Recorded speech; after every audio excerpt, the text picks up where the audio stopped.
Welcome back to Phil's channel. Today I am joined by Heather from Positive Reinforcement. She is a professional animal trainer for all types of furry, scaled, feathered creatures. So she is with me to talk about how to train your chinchilla. Heather, could you introduce yourself and just talk about your background a little bit? Yeah, sure. So my name's Heather, of course, and I actually started out my animal training career as a zookeeper. And one of the coolest things about working in a zoo is that you learn that any type of animal can be trained. You know, from a fish to a tiger to, of course, you know, dogs and cats like we see at our own homes. Absolutely anything can be trained, which is why even exotic pets like chinchillas can really benefit from training. And training helps everybody. Training helps animals because it gives them things to do with their brain. It keeps their brains helping. Training helps us because it helps us be able to maneuver our animals in a way that's positive for them. And the only type of training that we ever use is called positive reinforcement. And positive reinforcement basically means that anything that you want to happen again in the future, you reward it by giving it a treat. So let's say, for example, you do your chores and you get your allowance. You are more likely to do your chores in the future because you got your allowance and you want to get your allowance again. Or let's say I ask Michelle to wave high. And then I give Michelle one of her favorite treats. And then the next time I ask her to wave high, she'll probably do it again because she wants to get another treat, which in her example is gummy bears. So let's say we wanted Phil to be able to hold signs. So I know you guys really like to see Phil holding signs. So let's say we were to give him a sign, or if he were to wander off. Okay. Since we're talking about positive reinforcement, let's see if he wants to hold a positive reinforcement sign. Phil, hold. Good boy, Phil! So here's just a closer look at what we are doing, and also so that you guys can see how quickly you should present the treat after the behavior. So one of the coolest things about positive reinforcement is that it works for any animal, any human, anything. So if you see a behavior you want your animal to do, make sure you give it a tasty treat, and that way it'll be more likely to do it in the future. And this works way better than anything like punishment or force. You know, you can do all sorts of research about the science of positive reinforcement. It's actually really cool. I do want to make a quick note while we're talking about chinchillas specifically, that they have very, very sensitive stomachs. And I know a lot of you have asked Michelle and Phil about how to train your chinchillas. And the positive reinforcement principles are very important here.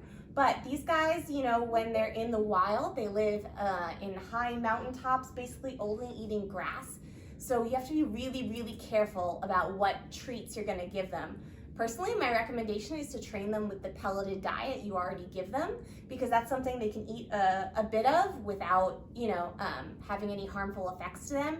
But if you are using treats, make sure you're not giving more, make sure you're using really safe treats and that you're not giving a lot of them. Do you want to talk about some of the treats that he likes to use for training? So Phil definitely enjoys like bee pollen or hibiscus. He has some oxbow, I believe they're digestive support, but those, they are ovals, and I break them up into really small pieces for training. So he enjoys rose hips, but they're not his super favorite, so I probably wouldn't do it for training. It's also important to kind of figure out what your pet's preference is, and it can change from day to day. So if he's had bee pollen for the last 3 days, the 4th day he might not want bee pollen, or he might, but it's important to try to like figure out before you actually get started whether or not that's going to be something motivating, because otherwise it won't actually increase the likelihood that they're going to repeat that behavior in the future, because they'll just be getting something that they kind of feel okay about that day. But I will definitely link below some different treats and shops that have them, just so you guys can check those out, because with chinchillas being exotics, there unfortunately aren't a lot of chinchilla safe treats that are at local pet stores. It's something that's easier to purchase and safer to purchase online. Some of the ones in pet stores are more likely to have like sugars and syrups and like sometimes fruits and veggies that aren't safe, unfortunately. But And even if you do get the chinchilla safe ones, make sure you're only giving very small amounts. Their stomachs just aren't equipped to handle a whole lot of treats. So the next thing I want to talk about in terms of training is how to get the behavior that you want. So we already know that we need to reinforce by giving a treat, a behavior that we like. But what about, getting Phil to just sit still on a chair? As we know, chinchillas are super hyperactive animals, as he's clearly demonstrating right now. So, getting him to stay still on a chair, as he was happily demonstrating for us at the beginning of this video, is definitely something that took a lot of training, and Michelle worked really hard to get him to do. And one of the best things that we can do to get him to do this is a technique called shaping.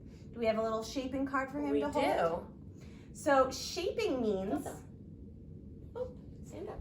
Shaping means that we're making small steps towards our final behavior. Yeah, standing sweet. So I'm going to talk while Phil gets ready to hold his sign.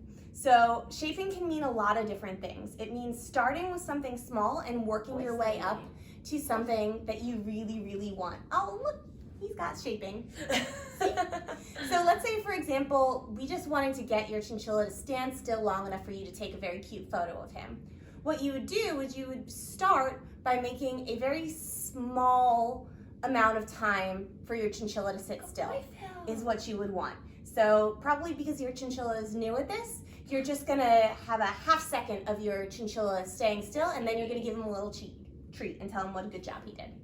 And then the next time you wanna aim for a second of standing still, and then a second and a half.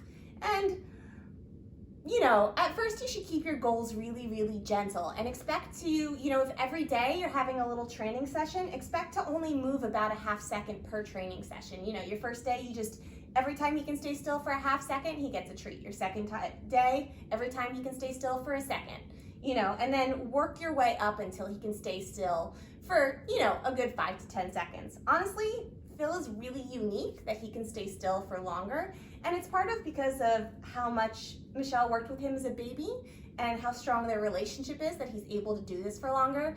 So set a realistic goal that maybe your chinchilla can sit still for 5 to 10 seconds and use that shaping technique of making small, tiny steps towards that final behavior. Do you want to talk at all about how that worked with him? I can say, just, as far as what you were saying with the 5 to 10 seconds, Phil, stay, babe.